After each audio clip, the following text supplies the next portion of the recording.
Très bien, alors on va commencer notre cours. Aujourd'hui, on va préciser, on commence une sidra. Une sidra, c'est-à-dire, je dis en hébreu, mais je vais vous traduire aussi. On commence un sidra, ça vient de seder. Seder, c'est ordonnance. Donc on va faire une suite de plusieurs cours sur le sujet du couple et de l'éducation. Le couple et l'éducation, c'est fondu l'un avec l'autre, puisqu'il n'y a pas de couple sans éducation, et l'éducation même de l'enfant commence bien avant sa naissance d'après la Chassidoute. Ce que l'on aborde aujourd'hui, c'est vraiment, on va dire, la genèse de l'éducation. C'est le moment de la conception de l'enfant. On va l'étudier dans les écrits du Harizal, donc c'est de la Kabbalah, d'accord, dans Shara Gilgulim. Shara Gilgulim est le livre qui rapporte les enseignements du Harizal par rapport aux réincarnations, donc l'apport de la réincarnation. Ce livre est merveilleux, comme tous les écrits du Harizal. Il faut souligner que le Harizal, dans le judaïsme, est devenu comme, on va dire, celui qui fait office de loi dans les sujets de Kabbalah. C'est-à-dire que quand le Harizal dit quelque chose, c'est, on va dire, c'est fixé, au même titre que le Shulchan Aruch, c'est comme ça et pas autrement. Si bien que dans la Kabbalah, on dit les Kabel recevoir, donc on ne peut pas improviser. On ne peut pas improviser, on ne peut même pas déduire finalement. On peut déduire pour comprendre, mais non pas pour rectifier, rajouter, etc. Par contre, la Chassidoute, on verra que l'on peut déduire des choses et on peut grandir parce qu'on comprend le système de construction qui est aussi basé sur le langage de la Kabbalah du Harizal et aussi les klalim de la Kabbalah du Harizal. Donc la Chassidoute est beaucoup plus vivante de ce côté-là, mais d'un autre point de vue, on a besoin également des faits établis de la Kabbalah. Voilà. Si bien qu'au commencement de la Chassidoute Chabad, au XVIIIe siècle, n'oubliez pas la Kabbalah du Harizal, c'est à l'époque juste après le Moyen-Âge, à la Renaissance, vous voyez, à l'époque de la Renaissance, il était à Tzfat, c'était l'époque de Rabbi Yosef Karo, il est contemporain également du Ramak, Rabbi Moshe Cordovero, et il reprendra les élèves de Rabbi Moshe Cordovero. À cette époque-là, il y avait le Al-Shir, il y avait des sommités, c'était un groupe de tzadikim, comme on retrouvera un groupe de tzadikim à l'époque du Baal Shem Tov. Donc Dieu fait que quelquefois, comme au temps des Tanaïm également, il y a toute une génération de tzadikim qui se retrouvent ensemble pour donner une base qui va être, on va dire, la base de la Torah Sheba'al Peh, la Torah orale, c'est-à-dire telle qu'elle vient expliquer la Torah écrite. Et on va dire que la Kabbalah du Harizal, comme tous les écrits également du Ramak, s'appuie évidemment sur le Zohar, qui est le livre de base de toute la Kabbalah. D'accord ? Mais le Zohar lui-même est un immense midrash qui ne s'explique pas de par lui-même, qui est extrêmement poétique, merveilleux, plein d'émotions. Et la Kabbalah du Harizal viendra, comme celle du Ramak auparavant, viendra codifier tous les enseignements du Zohar. C'est-à-dire vraiment faire une sorte de travail qui ressemble à un travail de dictionnaire et un travail scientifique. Le dictionnaire, on le verra a priori dans le Pardes Rimonim du Ramak. Le Harizal, lui, va encore plus pousser, on va dire, la science dans la précision. Il va également faire ce que le Ramak n'a pas fait. Le Ramak va ordonner la Kabbalah précédente, donc de tous les Mekoubalim qui ont précédé en expliquant largement le Zohar, c'est un des plus grands écrivains du Zohar, donc le Ramak Rabbi Moshe Cordovero. Le Harizal qui va reprendre ses élèves, et tous deux étaient très jeunes, il faut souligner.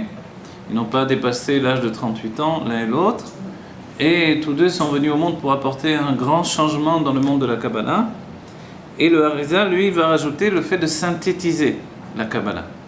Synthétiser la Kabbalah, c'est de lui donner un langage précis et de définir des choses et d'organiser toute la Kabbalah, la Kavana de la Kabbalah de manière temporelle. Si bien qu'auparavant, dans le Ramak, il n'y a pas de temps. On est dans ce qui s'appelle l'essence de Dieu. Le Baal Shem Tov dira de ce fait-là, on est plus proche de la Kabbalah du Ramak puisqu'il ne précise pas les choses de manière temporelle. Or, pour Dieu, le temps est une création et ce qu'il y a d'extraordinaire dans la Kabbalah du Harizal, c'est que l'on parle du temps avant le temps. Donc le temps avant le temps, c'est juste un temps, on va dire même pas approximatif, c'est une notion de temps évaluée finalement pour la finition du temps, la finalité du temps. D'accord ? Et on verra que toute la Kabbalah du Harizal va se définir dans cet ordre d'esprit. Le Harizal, c'est un italien, non ? Non, le Harizal n'est pas un italien, le Harizal vient d'Espagne, d'accord, comme ces sages qui vivaient à Tzfat à cette époque-là, ils venaient tous d'Espagne, et le Harizal, sa famille vient d'Espagne, mais en réalité ils sont originaires de France, d'accord. Son nom c'est Ashkenazi, son nom de famille. Les noms à cette époque-là avaient été donnés pour les registres sociaux, on va dire, et également pour savoir qui était qui dans les familles. Ashkenazi, on verra un grand nombre d'Ashkenazi à cette époque-là, on va dire, alors comment ils sont d'Espagne finalement. Il y a une source d'Espagne, une source qui vient également de France, de la Loire. C'est pour ça qu'il s'appelle Lauria. Lauria qui vient de la Loire, donc, voilà. Parce que Non, j'ai vu qu'il voilà. y a le chemin de la rectitude. C'est pas lui? Non, pas du tout. Ça, c'est une autre époque, bien plus tard. Ah, ouais, c'est lui. Ça, c'est après, c'est le Ramchal. Voilà. Alors ici, on est bien avant, et puis on est on va dire, dans les bases même de la Kabbalah. C'est-à-dire que tous vont se baser sur la Rizal. Vous voyez ? Après, de nombreux courants vont se faire de manière différente. Le Ramchal qui va écrire de manière plus intellectuelle parce que on va lui interdire d'écrire à la manière du Zohar, dont il avait commencé à structurer ses écrits de la manière du Zohar. Mais le Harizal, il est vraiment la base de la Kabbalah moderne, on va dire. D'accord ? Donc c'est très important. On connaît des écrits du Harizal lui-même. Bien que l'on appelle les écrits du Harizal, ils ont tous été écrits par Rabbi Chaim Vital.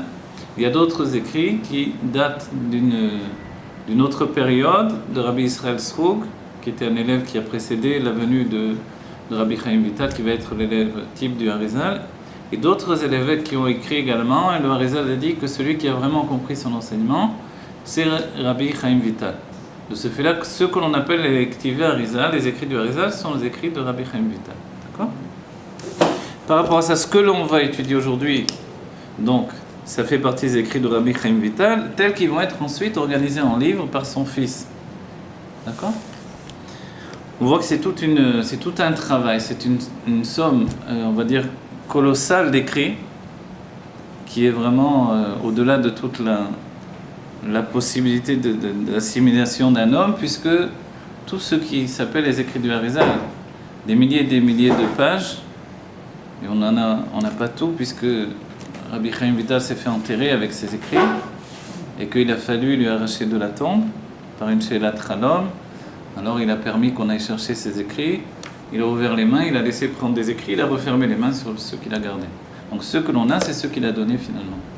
Pourquoi il ne les a pas donnés, puisqu'a priori ils étaient écrits pour être transmis, parce qu'il avait peur, il pensait que peut-être que le monde n'était pas encore prêt. Et quand le moment s'est fait sentir, alors finalement son fils et d'autres tzadikim ont pu accéder aux écrits, et ensuite ils ont compilé tout ce travail dans tout ce qui s'appelle les Ktivei Harizal. D'accord ? Donc, curieusement, les Ktivei Harizal ne sont pas écrits par le Harizal lui-même, les écrits du Harizal. Donc, ce sont en réalité les paroles du Harizal. D'accord ? Et c'est pour ça que l'on verra bien que Rabbi Shmuel Vital, le fils de Rabbi Chaim Vital, va rapporter son père qui va dire « J'ai entendu de mon maître », etc. Voilà. Tous ces écrits ont été pris à la dictée pendant 1 an et quelques mois uniquement. Ce qui a l'air totalement impossible. Comment ça a été possible de manière concrète ? On dit que le Harizal, après avoir dévoilé toutes les réincarnations de Rabbi Chaim Vital, après lui avoir donné d'accéder à son tikkun, la réparation de son âme, on pense aussi qu'il avait accès au sang de la vache rousse, pour enlever l'impureté de la mort et permettre à son élève de dépasser toutes les limites humaines. Il a également, ça s'écrit clairement, il lui a également donné de se tremper à l'endroit dans la Kinneret où se trouve le puits de Myriam, si bien qu'il a été totalement purifié et qu'il a pu en ce court laps de temps écrire une somme d'écrits qui aurait pris peut-être 10 ans d'écriture en réalité. Voilà. Tout ça c'est de la Kabbalah, c'est au-delà même du réel a priori. Les enseignements du Harizal lui-même viennent de Eliyahu Hanavi, comme pour le Zohar on va dire. Pas uniquement évidemment de Eliyahu Hanavi, puisque le Harizal lui-même pendant la nuit il accédait au Gan Eden. Lorsqu'il dormait, il étudiait avec qui il voulait, avec Moshe Rabbeinu, avec Aaron HaKohen. Il étudiait à la carte, si on peut dire. C'est comme ça que c'est rapporté. Donc on lui demandait avec qui il voulait étudier. Il allait étudier avec Achia Sheloni, etc. Chacun. Voilà.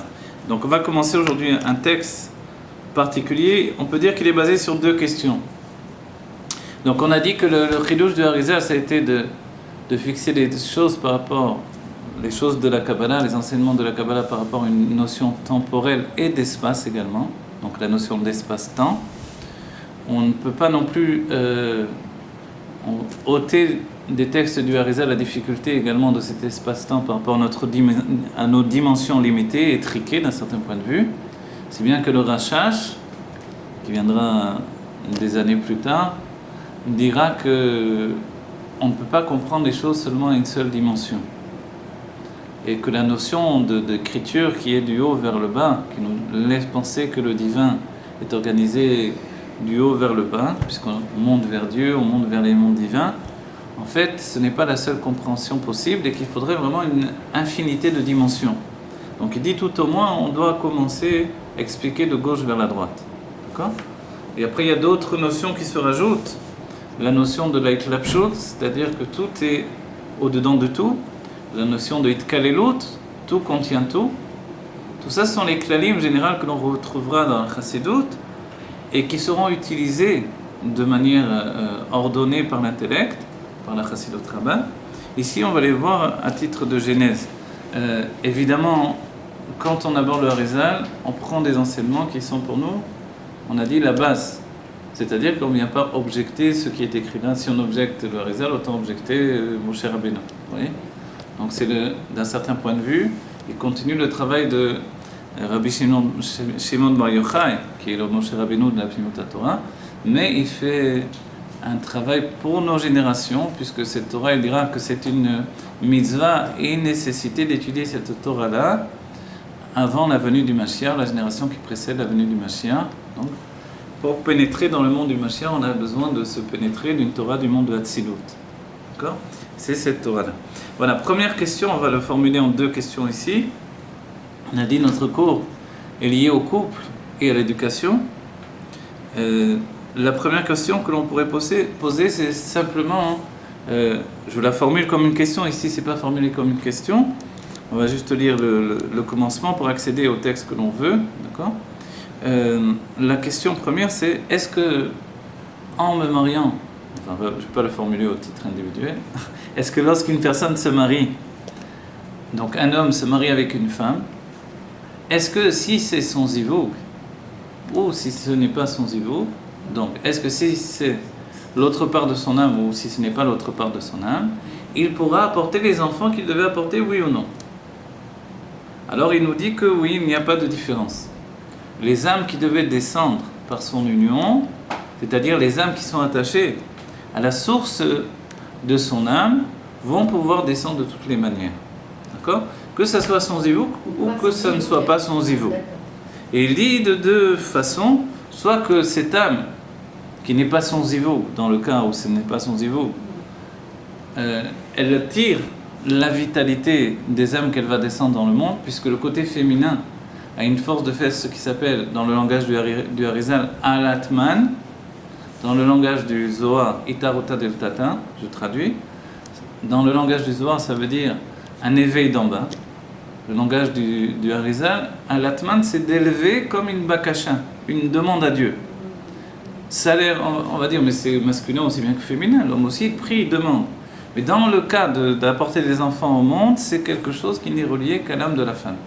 Un homme ne peut pas apporter d'enfants parce que son âme n'est pas structurée pour faire ce qui s'appelle Alatman, donc élever une demande à Dieu qui est en rapport au fait d'enfanter.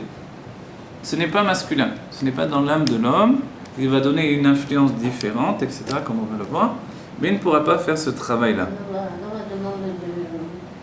Comment ça s'appelle ? La femme d'Isaac, c'est Rachel. La femme d'Israël, c'est Rachel. Non, c'est Rivka. Rivka, oui. Rivka, quand elle a voulu des enfants, elle a demandé à son mari donc d'intercéder auprès de Dieu pour elle, et Israël a dit c'est pas mon rôle, c'est toi qui veux des enfants. Ah non, alors ça c'est Rachel avec Yaakov, mais c'est pas exactement comme ça, c'est pas qu'il a dit. Non, parce que Yitzhak et Rivka ont prié, il est dit dans le texte qu'ils ont prié, ils se sont mis l'un en face de l'autre, et ils ont prié jusqu'à ce que Dieu leur accorde d'avoir des enfants. Oui, il est dit comme ça, et on dit laquelle des deux prières elle était la plus importante. Ça a été celle d'Yitzhak, parce qu'il est un tzaddik, fils de tzaddik. Et que Rivka était une tzaddiket, fils de Rechaim. Vous voyez? Mais par contre, Rachel a dit à Yaakov, a fait le reproche à Yaakov de lui dire mais tu pries pas pour moi pour que j'ai des enfants. Et lui il a dit mais est-ce que je suis à la place de Dieu? C'est vrai que Dieu lui a dit tu n'aurais pas dû réagir comme ça. Dans la douleur où elle était de ne pas avoir des enfants, elle ne comprenait pas que son mari, un tel tzaddik, n'intercédait pas pour elle. Et lui il a reproché, il a dit, parce que Yaakov travaillait dans la tmimout, dans la candeur, l'innocence. Donc pour lui, il n'avait pas à dire à Dieu ce qu'il devait faire. Il était évident que Dieu, il s'était marié avec elle pour avoir des enfants. Donc il ne voyait pas qu'il fallait en particulier prier pour ça.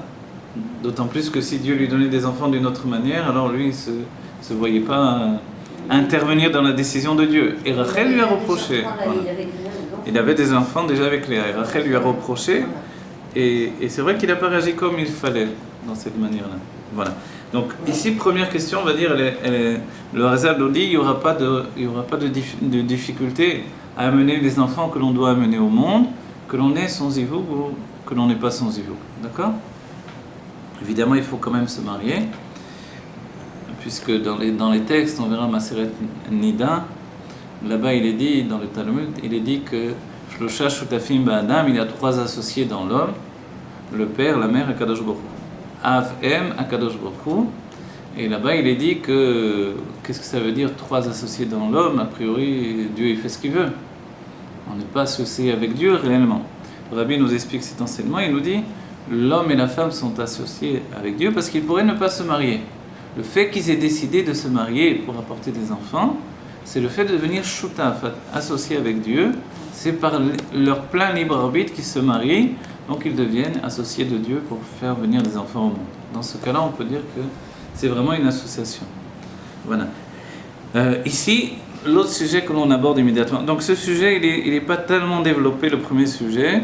Il passe tout de suite à un autre sujet. On va prendre un autre sujet qui nous intéresse et qui est essentiel, soit pour les enfants que l'on amène au monde encore, d'accord, soit, et n'oubliez pas qu'on peut se dire, mais moi, j'amène plus des enfants au monde, etc. Il ne faut pas oublier que dans la Géoula, on apportera encore des enfants.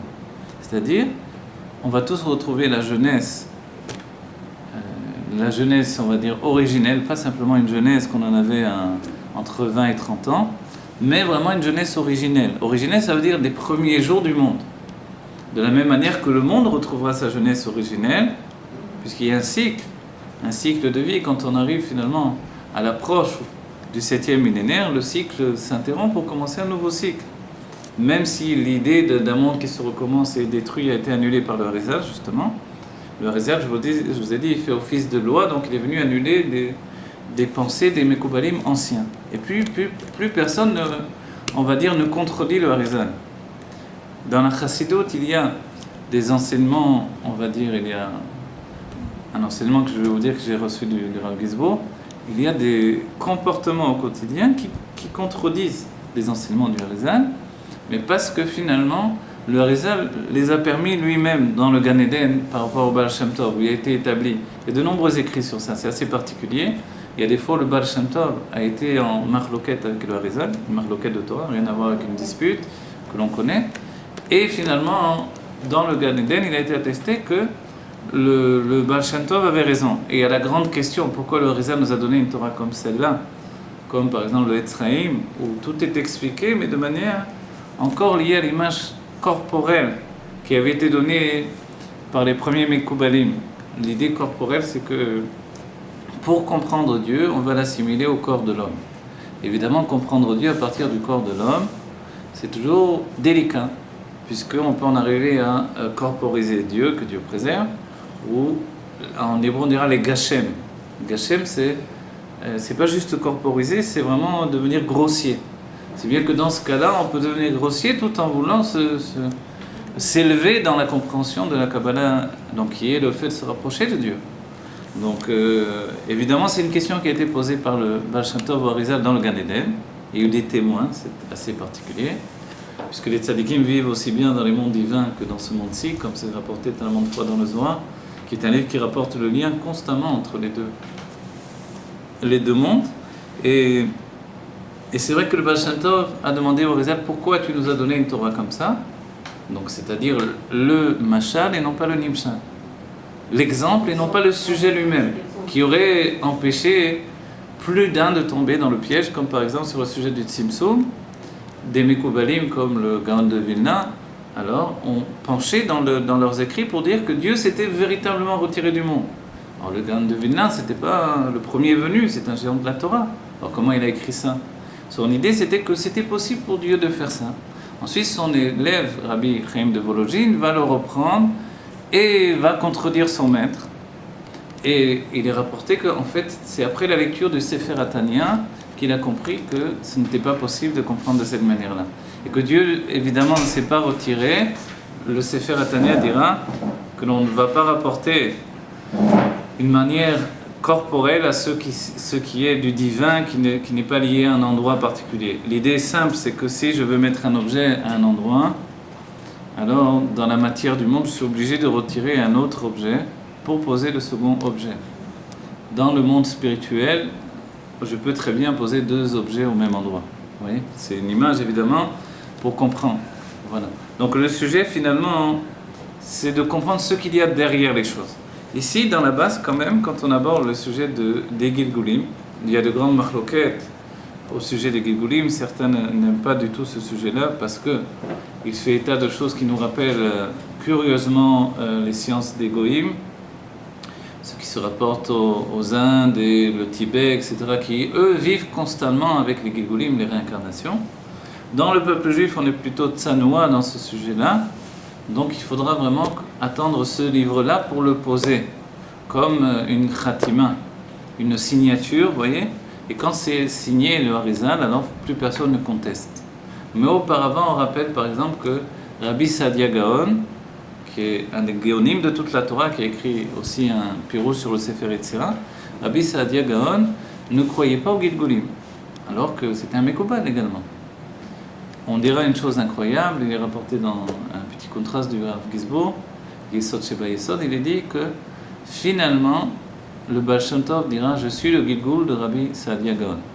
En disant cette phrase-là, « Je suis la réincarnation de Rabbi Saadia Gaon », il a réparé les mafréas, après coup, il a réparé le fait que Rabbi Saadia Gaon ne croyait pas au Gilgulim. Donc il affirme « Je crois aujourd'hui au Gilgulim, puisque je vous dis que je suis son Gilgul ». Mais le Baal Shem Tov ne va pas diriger son Avodat Hashem sur les Gilgulim, les réincarnations, mais plutôt sur le fait de vivre intensément l'instant présent. Dans l'idée du Baal Shem Tov, il n'y a pas de remise en question à reporter pour une autre vie. Il n'y a pas une idée de revenir pour les hashlim, pour compléter. Il faut nécessairement tout compléter, tout terminer dans l'instant présent.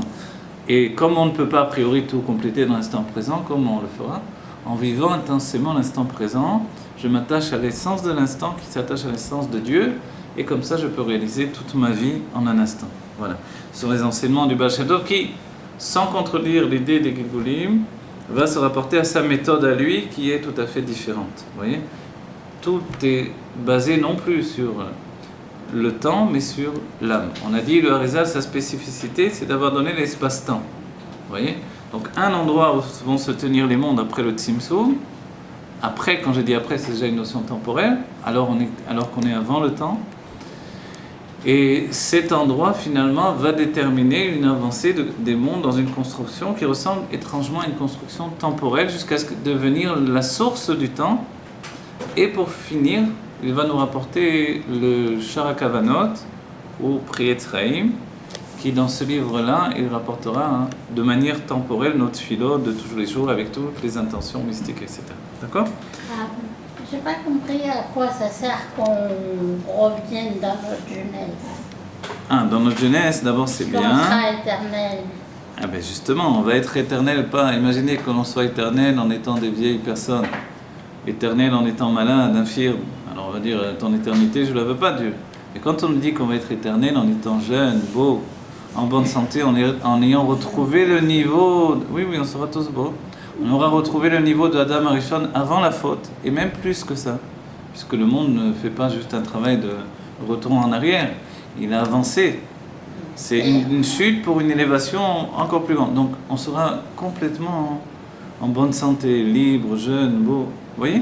Jeunes, on ne sera pas des enfants non plus. On aura entre 20 et 30 ans, d'accord? Pas un petit enfant. On dit que par exemple les personnes qui sur chaise roulante ou malades, on les verra en bonne santé. Alors d'abord, il est dit, les sages nous rapportent que d'abord ils vont revenir au monde tel qu'ils étaient partis, malades, etc. Et Dieu va tous les soigner. D'accord? Il va tous les soigner et alors ils vont recevoir leur corps de Géoula. Oui, c'est important qu'ils passent par ce shlav-là. Ça va être dur, mais ça va être beau. Ça va être dur dans un premier temps et ça va être magnifique après. C'est-à-dire qu'un homme, quand il reçoit un cadeau de Dieu, c'est toute une discussion dans le Maseret Shabbat, est-ce qu'il faut lui signaler qu'il a reçu un cadeau? Lorsqu'on reçoit un enfant à la maison, par exemple le jour du Shabbat, est-ce que l'on doit signaler à sa mère qu'on lui a donné à manger ou non? C'était une discussion. Alors dans la Gemara, on disait que pour signaler à ses parents, on lui mettait un peu de... S'il y avait besoin, la plupart du temps, les enfants n'ont pas trop besoin. Un peu de chocolat, par exemple, sur la figure, s'il avait mangé du chocolat, pour le faire savoir à ses parents.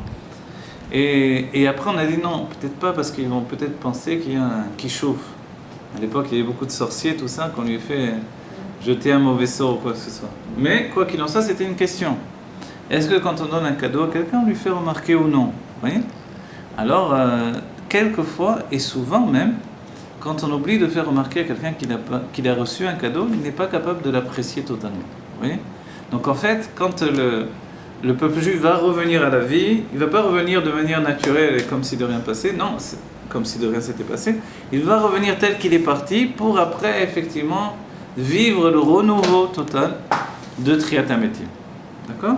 Voilà. Alors on commence maintenant, on va dire ce qui est la seconde question. Oui. Il n'y aura pas, donc la femme, elle n'a pas la ménopause, tout ça, la limite. Pas du tout, non. Il n'y aura pas de ménopause, mais il n'y aura pas non plus de règles. C'est ça. Voilà, tout le système de la Nida, n'oubliez pas. Hein. Voilà, c'est ça, il n'y a pas de limite. Exactement. Le sang de Nida, c'est lié au temps. C'est un cycle temporel dans le corps de la femme, qu'il y a une destruction, reconstruction. Donc évidemment, il n'y aura pas tout ce cycle-là, il n'y aura plus besoin. C'est une certaine mort en petite dose, puisque à chaque fois qu'il y a eu un moment de règle, c'est un enfant qui n'est pas venu au monde non plus. Donc c'est une mort. Donc cette non-vie va s'arrêter, et au contraire, ce sera une vie éternelle. Tout le monde sera pur tout le temps. Voilà, on va prendre un grand mikvé au début, de la Géoula également. C'est pour ça qu'il est dit qu'on va traverser le fleuve. D'accord? La notion de traverser, on l'avait déjà vu avec le fait de traverser la mer. Alors on va traverser également le fleuve. Le fleuve, c'est de traverser. N'oubliez pas, Avraham Ivri, il a traversé. Donc on va laisser l'exil d'un côté, nous on va traverser de l'autre, tout en restant dans le même monde où on se trouve. Voilà. Alors maintenant l'autre question. Donc on a dit le Harizal va organiser tout de manière temporelle, donc forcément il a bouté au Gilgulim. Et dirait le Harizal une chose importante, quand on ne connaît pas ses réincarnations, on ne peut pas faire sa réparation. Donc vous voyez que le Baal Shem Tov est venu contredire cette idée-là, comme une contradiction de Torah, et heureusement pour nos générations. Parce que très peu de personnes se sont vues dévoiler leur réincarnation. Comment d'après le Harizal on arrive à cette finalité? Selon lui, on y arrive par le fait de l'étude de la Kabbalah.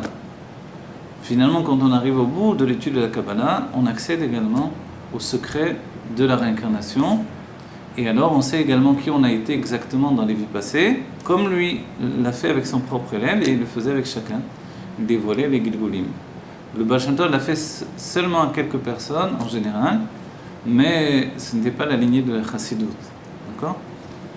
Parfois, on vit dans notre vie des moments où ils sont liés directement à nos anciennes vies. Oui, exactement, bien sûr. On ressent en fait que ça n'a rien à voir avec nous, on sent que c'est... Exactement. C'est normal? C'est normal, évidemment. On est l'aboutissement des vies passées également. Il y a une mémoire de l'âme comme il y a une mémoire du corps. Notre corps est également un souvenir des vies passées. Si bien que quand il y aura Triat HaMetim, on découvrira également que l'on a une ressemblance physique avec nos réincarnations passées. Vous voyez? Mais ça change quoi au niveau... Parce que la mémoire du corps est aussi importante. Vous voyez? La mémoire du corps est importante puisque le corps va se lever à Triat HaMetim. Il a besoin de garder cette connexion avec tout ce qui s'est passé. Où se trouve la mémoire du corps? Elle se trouve dans le louz. Dans le louz qui est l'os ici donc par lequel le corps va être reconstitué. Le Zohar explique bien ça Dieu va le fondre, vous voyez, et puis à partir de là, avec de l'eau et après du feu, c'est-à-dire les 4 éléments, il va recomposer le corps. D'accord ? Mais d'abord, il va le liquéfier totalement. Fondre, c'est peut-être pas le bon mot, mais il va le liquéfier totalement. Il va, je sais pas comment on dit, vraiment. Voilà, et il compare ça, si vous voulez, à la trina, vous voyez, en hébreu. L'itron auto. L'itron, c'est le moudre. Voilà, le moudre, pour finalement le liquéfier, et à partir de là, à partir des 4 éléments, reconstruire le corps. Voilà, c'est tout un passage du Zohar. Donc il n'y aura plus de passé. Oui, il y aura un passé. Et le rabbi nous dit aussi un enseignement merveilleux, c'est que on va faire le tikkun de notre passé, les mafria. Les mafria, ça veut dire que on va faire dans le présent de la Géoula, on va réparer notre passé pour que notre passé ne soit plus un passé d'exil. Donc ce sera aussi une des découvertes de la Géoula. D'accord ? Voilà. Alors si vous voulez, on va commencer à étudier ce passage qui est essentiel. En quoi il nous regarde, etc. Quand on est avant le mariage, il nous prépare au mariage. Quand on est au sein même du mariage, il nous donne la responsabilité du mariage lui-même, qu'est-ce que c'est. Et quand on va dire, si on n'est plus en relation avec le mariage ou quoi que ce soit, dans tous les cas de figure, ça nous parle parce que ça nous donne de nous comprendre nous-mêmes. Et de comprendre ce qui se passe, ce qui s'est passé. D'accord ? En quoi c'est lié à l'éducation ? Le couple peut-être, vous allez dire l'éducation. L'éducation, d'après la Chassidoute, commence avant même la conception de l'enfant. C'est à la manière dont les parents vont s'éduquer qu'ils vont pouvoir éduquer leurs enfants. Et plus que ça, on le retrouvera dans le Réchit Chochma, avant même l'union, par exemple, la femme revient du mikvé, c'est une mitzvah de s'unir avec sa femme, mais à ce moment-là, les aliments même que l'on va manger, d'après le Réchit Chochma, vont agir sur l'enfant qui va naître. Donc si on mange des aliments trop chauds, ça va pas être très bon non plus. Si on mange des aliments trop froids, c'est pas aussi. Il faut trouver un équilibre entre le chaud et le froid. Vous voyez, le chaud et le froid, c'est comme on dira dans les couleurs froides ou les couleurs chaudes. Il y a des éléments qui réchauffent le corps, des éléments qui refroidissent le corps. Il faudra trouver un équilibre de la même manière dont la Gemara parlera également du fait de comment on va placer le lit, dans quelle direction, etc. Et c'est vrai que dans la Gemara, il y a on va dire un souci sur ce sujet-là, et à savoir que des tzadikim n'arrêtaient pas de tourner le lit de tous les côtés. Parce que là aussi, si on est tourné vers le nord, évidemment il fait plus froid, vers le sud il fait plus chaud, vous voyez ? Donc la même chose que les aliments, il y a le corps de l'homme. Et le Réchit Chochma nous dit, il faut savoir qu'on ne doit pas du tout haïr son propre corps, mais on doit le considérer comme un outil de mitzvah, comme les tfilines, comme une autre mitzvah que l'on fera. Le corps est un moyen d'accomplir une mitzvah. Et c'est avec ce respect-là que l'on va considérer son corps, et le mariage vise cette idée-là. D'accord ? Donc en fait, il est évident qu'avec cette préparation, et le rabbi nous dira qu'avant le mariage, on doit étudier le Réchit Chochma, dont je vous parlerai. Le Réchit Chochma est un livre de Moussar, d'après la Kabbalah du Zohar, qui a été écrit par un immense tzaddik, qui est l'élève du Ramak, Rabbi Moshe Davidas, qui pendant énormément de temps n'a pas voulu que l'on fasse savoir l'endroit où il était enterré. Il ne voulait pas que l'on apporte de l'impureté à son kéver. Une figure essentielle. On dit que son livre, le Réchit Chochma, est considéré comme le livre des tzadikim. C'est bien qu'avant l'arrivée de la Chassidoute, c'était le livre que tous les tzadikim étudiaient. On pourra le voir dans les écrits du Rabbi Rayatz, le père de l'Admor HaZaken, comme tous les tzadikim de cette époque-là, étudiaient le Réchit Chochma. D'accord ? Alors maintenant, on vient à notre texte. Qui c'est qui a écrit le Réchit Chochma ? Rabbi Moshe Davidas, qui était l'élève du L'Echaim Olivracha, l'élève du Ramak, Rabbi Moshe Cordovero. Alors voilà. Allez, on va rentrer dans le texte directement. On nedaber b'inyan abanim anoladim min ha'av da. Alors, auparavant, il a parlé du fait que le père et le maître donnent une part de leur âme dans l'enfant, dans l'élève. Le père va donner le nefesh et le maître va donner le rouar. C'est bien qu'entre le nefesh et le rouar, il y a une immense séparation. Une séparation qui peut être considérée, d'après ici les écrits de Rizal, comme une notion qui peut être de 400 degrés de différence entre un niveau et un autre niveau. Le 400, c'est une image qui n'est pas forcément on va dire apprendre au sens mathématique des choses, puisqu'on dira qu'entre un monde et un autre, il y a toujours 400 000, 400 km, 400 combien? Ce 400, c'est une finalité du 40. Quand 40 aboutit à la plénitude, on obtient un 400. Donc le 400 km, 400 milliards de kilomètres, 400 degrés d'année-lumière, ce que vous le voulez, en réalité, le 400 lui-même, donc c'est la plénitude du 40. Le 40, oui, c'est la gestation. La gestation est nécessaire entre deux niveaux de dévoilement, entre un monde et un autre. De la même manière, entre un niveau de l'âme et un autre niveau de l'âme, puisque le Nefesh correspond, donc c'est le premier niveau de l'âme qui est donné par le Père, le Nefesh correspond au monde du Asiya, le monde de l'action, tandis que le Ruach correspond au monde des sentiments, le monde de Yetzira. Et entre les deux mondes, il y a 400 degrés de différence. Donc ici, on verra que le Harizal va dire que dans cette donation du maître à l'élève, on peut considérer 400 degrés de différence entre un niveau et un autre. Et dans la Géoula, en réalité, alors, est-ce que l'un et l'autre vont garder ce niveau? Quand on reçoit des niveaux, quand maintenant je vous enseigne, je vous donne. Tout autant vous prenez ces enseignements, et alors vous prenez une part de mon rouar.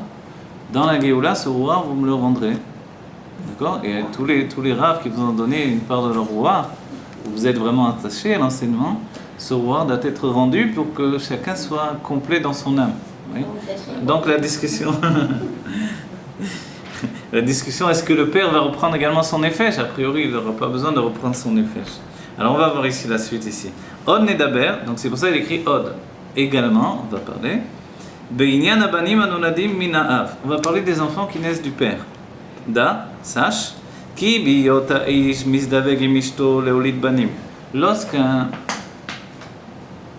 Évidemment, banim, on entend de manière générale. Ça peut être aussi bien les filles que les femmes, mais on parle au niveau masculin, puisque celui qui va se réincarner pour la shlim, compléter son âme, et c'est l'homme. Pourquoi? Parce que lui est obligé, dans Torah et Mitzvot, il est lié, n'oubliez pas, au temps. Donc c'est les Mitzvot chez Azman Grama qui sont entraînés par le temps. Donc la femme n'a pas la Mitzvah, n'a pas les Mitzvot chez Azman Grama, emportées par le temps. Donc forcément, d'après les conclusions du Harizal, elle n'aura pas besoin de revenir dans des vies successives. Pourquoi elle viendra toutefois? Pour aider son mari à accomplir sa mission. D'accord? Pour cette mission, il reviendra d'une vie à une autre vie. L'Admor Hazaken, dans le Ilchot Talmud Torah, écrira qu'un homme revient dans des vies successives pour étudier toute la Torah et accomplir toutes les mitzvot. D'accord? De là, vous comprenez pourquoi également justement, Rabbi Chaim Vital avait dit d'étudier un livre comme Chok l'Israël, que les Sfaradim étudient, parce que c'est un livre qui contient toutes les parties de la Torah. Pourquoi depuis le Rabbi Rayatz et puis le Rabbi a continué et a rajouté même le Rambam, le Rabbi nous a demandé de faire Chitat Rambam pour également étudier toute la Torah, c'est-à-dire toutes les parties de la Torah dans le Pardes, et pour l'Ashlim, compléter notre âme et ne pas avoir à revenir dans une prochaine vie justement. Donc maintenant, Od nedaber beinyan abanim anoladim mina'av, sache par rapport aux enfants, donc les garçons qui viendront, on va dire les enfants en général qui viendront par rapport au père, ki iyot ha'ish mizdaveg im ishto leolit banim, lorsqu'un homme s'unit avec sa femme pour amener au monde des enfants, iné, donc il est écrit des garçons, iné mikwa av nimshar prinat or makif babel, de la force du père va se continuer ce qui s'appelle un or makif dans le fils. Un or makif, une lumière qui va entourer. Ici, il faut signaler que d'habitude on explique que le or makif est lié à la femme, puisqu'elle s'appelle la maison, et que donc finalement elle est surtout liée au makif, donc quelque chose qui est inconscient et non pas conscient. Ce qui est inconscient, c'est ce qui ne peut pas être provoqué par les forces dévoilées de l'âme. Donc c'est plus subi que provoqué d'un certain point de vue, mais c'est plus grand. Ce qui est conscient, c'est ce qui est peut-être provoqué par mon intellect, mes sentiments, mon expression. Vous voyez? Donc en fait, ici, tout est inversé. Le Père va donner ce qui s'appelle le makif, une lumière makif, une lumière qui entoure. Mais Kohara'em, donc la force du Père, elle va donner ce makif au moment de l'union. Mais Kohara'em nimshar baben gamken prinat or pnimi. De la force de la mère va se continuer dans l'enfant également ce qui s'appelle une lumière intérieure. Donc la femme va donner une lumière intérieure, le père une lumière extérieure, mais non pas à comprendre comme en dehors, extérieure, c'est-à-dire elle se trouve aussi bien, dirait l'Admor Zaken, à l'intérieur qu'à l'extérieur, mais elle n'est pas provoquée par les forces intérieures. D'accord ? Donc, ce que l'on dira dans la psychologie, l'inconscient. Alors, qu'est-ce que ça nous donne tout ça ? On va dire, si l'homme donne de l'inconscient, qu'est-ce que ça peut apporter ? Mais cet inconscient, il est chargé. Vous vous rappelez que Freud va rajouter cet inconscient finalement. On va lui donner un nom pour le comprendre beaucoup plus dans la psychologie de Freud. Ça s'appelle le surmoi. Le surmoi, c'est le problème de la psychologie de Freud. C'est-à-dire, il faut absolument le rejeter, c'est la culpabilité de la religion, la culpabilité de la mère, du père, de l'autorité. Donc il faut s'en débarrasser pour pouvoir devenir un homme libre, c'est-à-dire un homme dirigé par son intellect tout au moins, si ce n'est par ses sentiments. Voilà. Ici au contraire, on verra que non, le père va provoquer chez l'enfant ce don du surmoi. Donc dans un autre nom, on peut lui donner le nom de d'âme divine. Donc c'est pour ça que le père va donner le nefesh à l'enfant. D'accord ? Donc en fait, il lui donne un or makif. Le surmoi, c'est plus que le nefesh en vérité, ici dans l'état d'esprit. Je donne juste une traduction, d'accord ? Je le fais parce que je suis aussi un élève de Rav Gisbour à une certaine période et que c'est plus facile de le faire de cette manière psychologique, d'accord ? Sinon, en hébreu, on dira kochot hanelamim dans la chassidut, les forces cachées de l'âme, d'accord ? Et les forces cachées de l'âme sont tellement importantes qu'elles agissent également sur nous. Donc le makif, qu'est-ce que c'est ? C'est une influence quand même, il ne faut pas oublier, mais une influence qui n'est pas soumise au changement de la personnalité. Il y a beaucoup de choses qui nous influencent alors. Ah, bien sûr qu'il y a beaucoup de choses qui nous influencent. Vous avez dit le lose, vous avez dit les forces de l'âme, l'intellect, c'est pour ça que c'est une Torah particulière au peuple juif. C'est la richesse du peuple juif. Si le goy a affaire à tout ça, c'est juste de manière dans la ressemblance du juif. Vous voyez ? Mais il est lié uniquement au niveau de Nefesh. Est-ce que nous, on passe de Nefesh ou Or, Neshama, Chaya Yechida ? Maintenant, évidemment, quand on parle de Or Makif, on pense Chaya Yechida justement, plus que les autres forces de l'âme. D'accord ? Veine efshar shebaet zivugam mitkadshu atzmam shneem bekavanam mitzvah bekavanod mitzvah vekdusha. Il se peut qu'au moment où le père et la mère s'unissent, tous les deux le fassent pour la mitzvah. C'est-à-dire que l'un et l'autre, au moment, on va donner l'exemple, au moment du mikvé, la femme revient, l'un et l'autre pensent maintenant à s'unir pour apporter un enfant parce que c'est la mitzvah que Dieu a donnée, la mitzvah de pro uvu, croissez et multipliez, d'accord ? Et c'est une mitzvah qui a été donnée à l'homme, on a dit c'est devenir shutaf avec Dieu, donc il faut des intentions pures, l'intention d'être, comme on le voit dans le Mahamar qui précède le mariage, dans la tradition Chabad, on lit un Mahamar du Rabbi Rayat, ensuite il y a le Mahamar du Rabbi qui nous explique justement qu'on est à la ressemblance de Zeir Anpin et de la Malchut, que Zeir Anpin ce sont les sentiments divins, la Malchut la royauté divine, donc l'expression, le côté masculin et féminin qui sont les fiancés, et que dans l'union on est exactement la ressemblance de Zeir Anpin et de la Malchut, et c'est ce que l'on doit penser. En plus du fait, nous dit le Reshit Chochma, on a dit qu'il faut étudier le Reshit Chochma avant le mariage également. Le Reshit Chochma nous demande, pas tout le Reshit Chochma, mais des passages qui se rapportent à ces sujets-là. Il nous demande au moment de l'union également de penser à des tzadikim. Au début, la première fois on dit ça, on dit c'est délicat de penser à des tzadikim à un moment intime comme celui-là. Mais en réalité, il explique que l'image du tzadik que je vais avoir en tête va s'inscrire dans l'image de l'enfant qui va naître. Donc c'est une chose importante, vous voyez. Donc évidemment, ceux qui sont attachés au rabbi vont penser au rabbi, ceux qui sont attachés au Ben Ishra vont penser au Ben Ishra, etc. Chacun avec les tzadikim avec qui il est attaché. Et le fait de penser à un tzadik, ça nous élève encore plus. On comprend bien que cet instant, c'est un instant, donc il n'est pas juste pour avoir du bon temps. Pourquoi c'est cet instant ? La responsabilité, c'est que l'on va influencer l'enfant pour toute sa vie. Et c'est là où je vous dis que maintenant on va dire, mais attends, je ne suis pas en train de me marier, je ne suis pas occupé à cette mitzvah-là, pourquoi on étudie ça ? Alors c'est vrai qu'on fait une sidra sur le sujet du couple et de l'éducation, mais en réalité, nous aussi, on a besoin de comprendre pourquoi on fonctionne d'une manière ou d'une autre. Pourquoi, par exemple, des gens n'ont pas évolué dans la Vodat Hashem. Vous voyez ? Pourquoi une personne qui vient du même monte. Une personne, elle était à l'église quand il était enfant. Il a tout laissé, il a tout abandonné, et il est monté dans la Torah. Une autre personne avait le même, je parle de juif, hein. Voilà, et l'autre personne avait la même chose, elle ne savait même pas qu'elle était juive. Elle a retrouvé son judaïsme, et puis au lieu de monter, d'évoluer, elle a fait le minimum et continue ce minimum. Et comment ça se fait? Comment c'est possible? Alors a priori, ici c'est un peu contradictoire avec ce que l'on étudie, c'est que les deux avaient un mauvais départ. Ce mauvais départ, c'est le fait que s'ils ne sont pas nés dans la Kedusha, c'est-à-dire que si les parents n'avaient pas pensé à se sanctifier au moment de l'union, l'enfant qui naît de cette union n'a pas en lui la facilité de faire Torah et Mitzvot.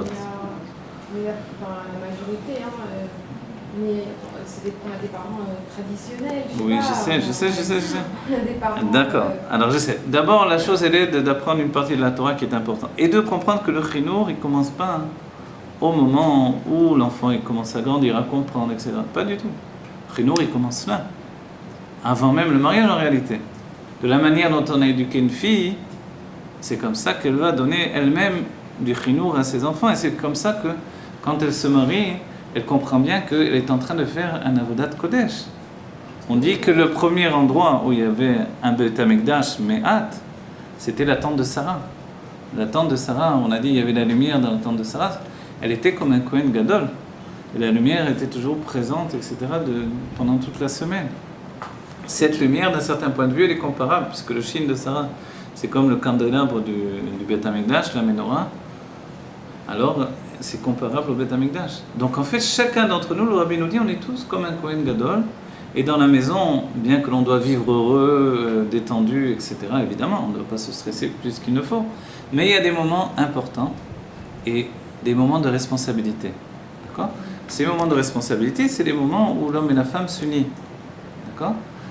Donc ce moment où l'homme et la femme s'unissent, ils doivent savoir que c'est une melachat, une action, un travail de Kodesh, saint, qui va donner à l'enfant d'avoir tout le potentiel de développement qu'on peut lui donner. Vous voyez ?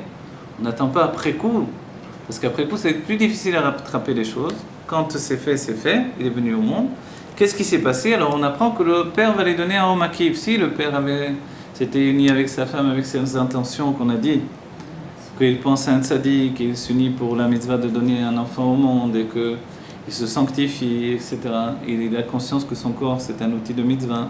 Tous ces sujets-là, il pense qu'il est à l'exemple de Zeranpin et de la Malchut. Forcément, l'enfant va avoir ce qu'il faut, il va recevoir un or makif. Cette lumière qui va l'entourer, qui va l'influencer tout le temps de l'extérieur. N'oubliez pas que jusqu'à l'âge de 13 ans, l'enfant n'a pas d'influence intérieure. Il n'a pas de dévoilement de l'âme divine. 12 ans pour une fille, 13 ans pour un garçon, jusqu'à ce moment-là, il n'aura pas d'influence de l'âme divine. Donc forcément, il faudra un or makif, une lumière qui va le pousser et lui permettre de faire Torah et Mitzvot de l'extérieur. Et c'est de cette lumière-là dont on parle. Vous comprenez ? Si vous nous prenez tout de ce que vous nous avez expliqué, on aura un niveau bas. Si vous nous recommencez. Oui. Vous avez dit qu'il y a le Mashiach, oui. vous nous reprenez tout ce que nous... Non, vous inquiétez pas. Non, le niveau de l'âme que je reprendrai, il m'appartient. Non, vous inquiétez pas. Alors, n'oubliez pas d'enseigner ce que vous étudiez vous-même. Si vous avez raconté un cours de dimanche, je crois que Binyamin, celui qui est léger, Ah oui, on va le voir ici dans le texte, vous allez voir. Voilà, on va voir ici. Voilà. Quand il a eu... Ici, souvent je rapporte ces enseignements-là, mais cette fois je vais vous le montrer dans le texte, d'accord ? Parce que c'est un chemin important également de retrouver les choses dans les textes. D'abord, ça nous dévoile que celui qui l'enseigne n'a pas sorti de sa poche, d'accord ? Bon, la plupart du temps, on pense que, évidemment, c'est pas comme ça, mais c'est bien de trouver les mots même du texte pour découvrir la chose, voilà, dans la source. Donc ici, vous voyez, donc n'oubliez pas, c'est la Kabbalah, je vous l'explique un peu plus d'après la Chassidut. Donc il nous dit maintenant, on reprend, Veine efshar sheba zivugam yitkadshu atzmam shneem bekavanot mitzvah avec dusha. Il se peut qu'au moment de l'union, donc dans le meilleur des cas, Baruch Hashem, ils se sanctifient l'un et l'autre, la femme et le mari. Et là, c'est merveilleux. O, yeh kavanat shneem shelo leshem mitzvah. ou alors que ça ne soit pas les Shem Mitzvah. Ils s'unissent parce qu'ils s'aiment et qu'ils ont du plaisir ensemble, etc. Et là, les Anat Atzmam, ou les Ra, donc évidemment, ils voient la chose de manière un peu sévère également, pour leur propre plaisir et pour le mal. Pour le mal, ce serait vraiment d'une autre manière. On est dans une époque où on les définit comme Tinok Shenishba. Tinok Shenishba, d'après la Chassidut, c'est-à-dire un enfant qui a été enlevé de la maison de ses parents. Comme l'enfant a été enlevé de la maison de ses parents, les rabbanim sont toujours en difficulté quand il faut préparer un khatan, parce que la génération est plus difficile, la génération est passée par un mode de vie plus libre, etc. Et malgré qu'à un certain moment il y a une autoroute avant le mariage, etc. Donc a précédé tout un comportement auparavant, et que peut-être les jeunes filles ont connu des hommes et que les garçons ont connu des femmes, que Dieu préserve. Donc évidemment, c'est ce qu'il ne faut pas, puisque tout le cadeau qu'une jeune fille peut faire à son mari, c'est de lui accorder justement d'être le premier. Et il est dit même qu'une femme est soumise à celui qui l'a transformée en cli, qui l'a fait cli, un réceptacle. Donc c'est la première union qui fait un réceptacle de la femme. Après coup, ça sera quand même aussi un cli, mais pas du même ordre que la première fois. D'accord ? Donc évidemment, quand il y a une première fois qui est accordée uniquement à son mari, c'est ce qu'il y a de plus beau. D'accord ? Mais quand c'est pas le cas, les rabbanim donc savent pas trop comment parler aux gens, leur dire des halachot trop appuyées, trop fortes et trop basées sur la Kedusha, comme par exemple le livre du Rav Mordechai Eliyahu, ça s'appelle Le chemin de la pureté, je crois. Il a été traduit en français par le Rav Yitzhak Raviv. Un très beau livre, merveilleux, qui rapporte des enseignements à la fois d'après le Zohar, la Kabbalah et la Gemara, qui demande un grand niveau de sanctification. Et certains rabbanim, j'ai entendu, qui disaient il vaut mieux pas l'enseigner ce livre-là, parce qu'on demande tellement aux gens qu'on ne peut pas leur demander de passer du niveau, entre guillemets, de la boîte de nuit à un tzaddik amour, du jour au lendemain, c'est pas évident. Alors il faut préciser que la hanaga, le comportement de sainteté, il est essentiel surtout au moment où l'homme va donner sa semence dans la femme. Ça, c'est le moment le plus important. C'est là où chacun de nous, on a une responsabilité absolue. Ce qui précède, etc., alors c'est moins, on va dire, contraignant pour la génération. D'accord ? Évidemment, le mieux, c'est d'être kadosh tout le temps, mais s'il faut choisir, au moins la personne doit savoir que c'est ce moment-là qui va définir ce que l'on est en train d'étudier. D'accord ? C'est à ce moment-là que l'homme va donner l'or makif et la femme va donner l'or pnimi, etc. D'accord ? Donc c'est... Comment ça se fait que les tzadikim, parfois, ils engendrent des réchaïm. Des quoi ? Des réchaïm, vous voulez dire ? Parce que... Alors voilà, il y a ce qui s'appelle les kochot anelamim sheba nefesh, c'est les forces cachées de l'âme. Et comme il y a eu la faute d'Adam Rishon, il est arrivé que des âmes très très hautes aient chuté très très bas. Ensuite, elles sont revenues, elles ont retrouvé leur potentiel d'énergie divine. Donc elles l'ont exprimé dans la vie, ils sont devenus des tzadikim. Mais il faut également, aujourd'hui on va parler d'inconscient. Donc les forces cachées de l'âme, c'est un niveau inconscient qu'il faut gérer. Et ça se gère également par les enfants. C'est-à-dire que l'enfant a aussi pour fonction d'exprimer l'âme, les sentiments du père, qu'il puisse les réparer. Et quand le père est un tzaddik, on va dire, donc il n'y a pas de réparation possible. Dans ce cas-là, pourquoi Abraham a enfanté Ishmaël ? Pourquoi Yitzhak a enfanté Esav ? Parce que finalement, il y avait un trop plein de gvoura chez Yitzhak, donc qui tendait également à la destruction, qui tendait vers les forces du mal en finalité, qui s'est exprimé par Esav. Et la même chose chez Abraham, il y avait un trop plein de chesed, de générosité, qui lui aussi tendait vers l'excès. L'excès n'est jamais bon, donc il peut aboutir également à vitaliser les forces du mal. Et donc ça a donné Ishmaël. Et les filles aussi, les garçons comme les filles expriment les sentiments profonds. Les garçons comme les filles, également, évidemment, oui, l'un comme l'autre, et les enfants viennent exprimer, on va dire presque entre guillemets, concrétiser ou corporiser les sentiments des parents, essentiellement de l'homme, puisque la femme est le miroir de l'homme. Pourquoi elle est un miroir ? C'est pas qu'elle est secondaire, elle n'a pas de personnalité, évidemment, elle a tout ce qu'il faut, mais elle reçoit, par l'union du mariage, elle reçoit l'âme de son mari. Et dès ce moment-là, en recevant l'âme de son mari, ce sont les 6 midot, les 6 mesures de sentiment. Chesed, Gvura, Tiferet, Netzar, Hod, Yesod. En même temps, avec ça, elle reçoit l'inconscient de son mari. Donc son travail, ça va être de pénétrer de plus en plus l'inconscient de son mari pour l'exprimer et pour lui permettre à lui de travailler cet inconscient et pour monter de niveau en niveau. D'accord ? Donc face à l'inconscient, on n'a pas peur. On ne doit pas avoir peur de se rencontrer, de se décevoir, d'un cheminement du couple. C'est aussi la déception l'un de l'autre pour briser les rêves de l'âme animale. C'est un sujet abordé de part entière. J'ai déjà expliqué dans des cours, mais on pourra le reprendre en lui-même, il est important. Alors ici, ce que l'on voit, on va essayer de faire. J'ai pris un texte assez petit, mais qui se termine en lui-même. Pour une fois, on va essayer de le faire jusqu'au bout. Alors, voilà. Si tous les deux ont la kavana de la mitzvah, qu'est-ce qui va se passer alors?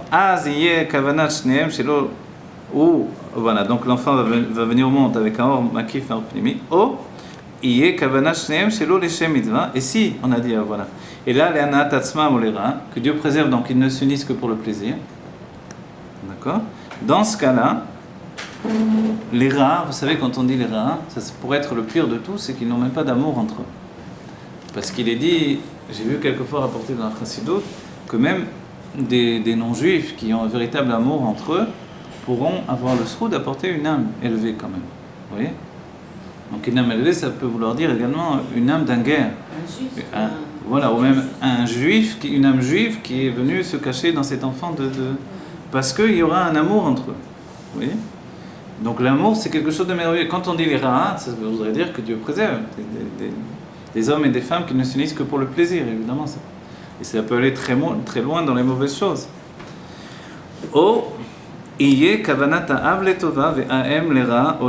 Et maintenant, si simplement l'un des deux avait une bonne intention, le père s'unit pour la mitzvah avec tout ce que l'on a parlé un petit peu, il s'est préparé au mariage, il sait que c'est tellement important, il sait que cet instant, il peut être définitif finalement pour l'enfant. Donc il a eu la mitzvah, il a eu l'idée de mitzvah. Et la mère, non. La mère voulait simplement avoir son plaisir. Et pour lui, c'était une mitzvah de lui donner son plaisir en même temps. Mais si c'était le contraire, la mère, elle savait très bien qu'elle va influencer les enfants et que le père, lui, ne pense pas du tout à ça.